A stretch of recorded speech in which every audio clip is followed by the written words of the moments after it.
Hi everybody, myself Rajat Sharma. I am back with some more fruitful knowledge for you.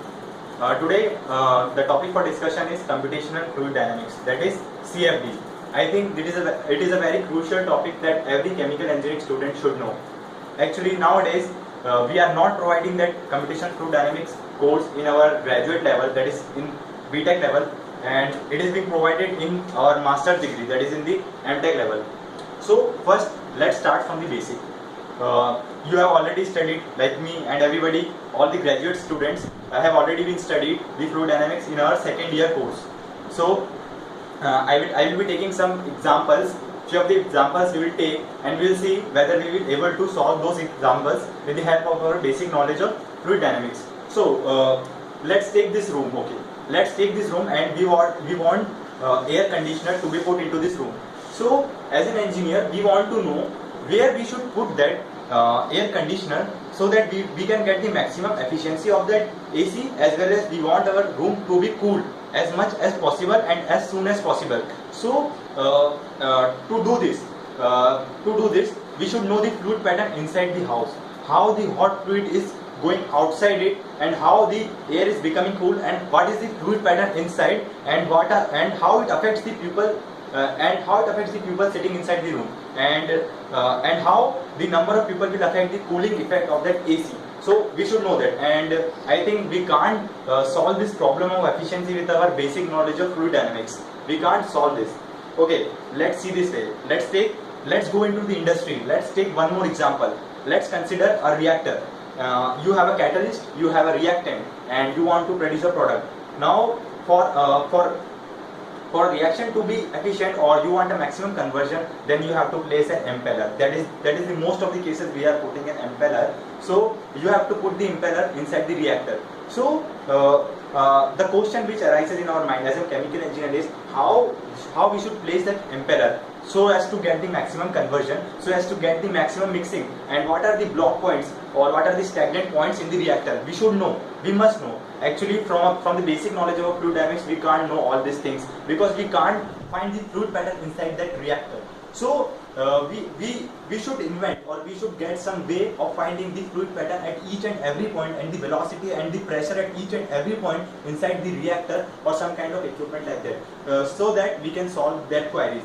Okay, let's take our common example. Let's go to the car. In car, we have actually what we are doing is that we are burning up fuel and we are putting the exhaust outside. So like I think 8 to 10 years ago, some of the scientists have discovered a catalytic reactor. So when exhaust is going out of the car, first it has to pass through that catalytic reactor. Then what it does is that it will remove some harmful gases from that, and then the exhaust is released into the atmosphere. So to understand, as a chemical engineer, we are interested in study those catalytic reactors, because we are the one who are responsible for the production of those reactors. So we should know how the fluid pattern is inside, and how the catalyst is being made the contact with the exhaust, so as to maximize the removal of the waste gases or the harmful gases that we need to see. So this is one of the example we can't solve with the basic knowledge of fluid dynamics.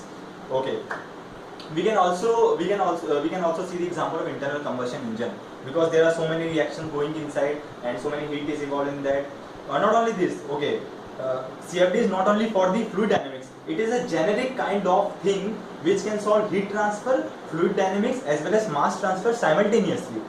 So what is this CFD? CFD is nothing but, like, we have studied our computational methods in chemical engineering and fluid dynamics in chemical engineering. So if we integrate our computational methods with the fluid mechanics, then we will get what we call as CFD, that is the computational fluid dynamics.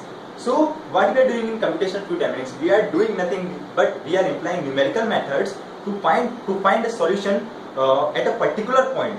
Then we interpolate our results to many of the points where we want to find the result. Suppose we have a Navier-Stokes equation. Now for solving the Navier-Stokes equation, we have to solve differential forms. What we need to do this is that actually what we can do is that we can find the parameters at a particular point. We can generate a mesh mesh depends upon you. You can create a triangular mesh, you can create a rectangular mesh, or whatever you want. Which kind of mesh you want, you can create. Now what you do is that you will put certain boundary conditions, and according to that boundary conditions you will find your parameter at a particular point, and then this result you will interpolate to various points. So you have learned that the CFD is very important to us, because any project we want to do, we should know the fluid pattern inside, so as to complete anything whichever we want. So computational fluid dynamics is very important to the graduate engineers as well as the for all those who are doing the masters. Thank you very much. If you like this video, please make good comments. Thank you so much.